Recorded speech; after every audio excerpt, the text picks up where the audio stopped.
కుంభమేళాలో ఇప్పుడు జగద్గురు స్వామివారు ఒక మాట మాట్లాడారు, ఈ కుంభమేళాతో పాకిస్తాన్కి మూడిందని. మూడింది కాదు అసలు, వేరు. ఏం చేయబోతున్నారు ఈ కుంభమేళాలో? మేము ధర్మ సంస్థాపనకై సంకల్పం తీసుకుంటాం. సాధు సంకల్పం ఎంత గట్టిదో ఎంత గొప్పదో హిందువులకు కూడా తెలుస్తుంది. ఇంతవరకు మేము గమ్మునున్నామండి. ఎందుకో తెలుసా? లోకా సమస్త సుఖినో భవంతు, ఆ ధర్మాన్ని కట్టుబడి మంచి ఉన్నాం, వాళ్ళు మంచి ఉన్నారు. నాస్తి ఇక నడవదు. अब जो होएगा वो होएगा. क्या होएगा? अगर तू अच्छा रहना चाहता है तो हम भी अच्छा रहेंगे. अगर तू बिगड़ना चाहता है, तू बढ़ना चाहता है, कटना चाहता है तो हम भी. దీన్ని ఒక వార్నింగ్ లా తీసుకోవచ్చా? వార్నింగ్ కాదు ఇది. వార్నింగ్ ఇలా ఉండదు. వార్నింగ్ చెప్పమంటారా? వార్నింగ్ చెప్పండి, వార్నింగ్ చెప్పండి. लड़ना चाहता है तो हम भी रेडी हैं. ठीक है.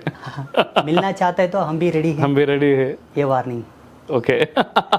సాధువుకి రెండు ధర్మాలు ఉంటాయి. జమదగ్ని బ్రహ్మ యొక్క వంశజుడు. జమదగ్ని కడుపులో పుట్టిన పరశురాముడు కూడా బ్రహ్మ ముని మనమడు.